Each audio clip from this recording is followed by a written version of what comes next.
আউযু বিল্লাহি মিনাশ শাইতানির রাজিম। বিসমিল্লাহির রহমানির রহিম। ওয়া জবর ওয়া।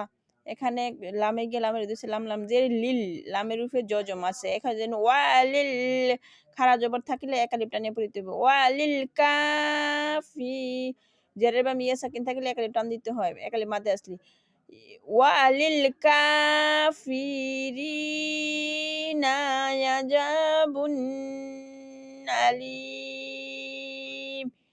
এখানে জেরের বামে ইয়া সাকিন এক আলিফ মাদ্দে আসলি। এক আলিফ মাদ্দে আসলি বামে যদি আর্ধে সাকিন হয় তাহলে ৩ আলিফ টান দিয়ে পড়তে হয়।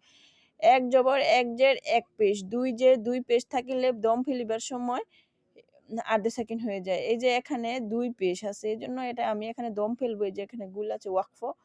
এখানে আমি থামবো এজন্য আমি এটাকে আর্ধি সাকিন ধরে পড়বো এবং ৩ আলিফ টান দিব। ওয়ালিল কাফিরিনা আযাবুন আলীম।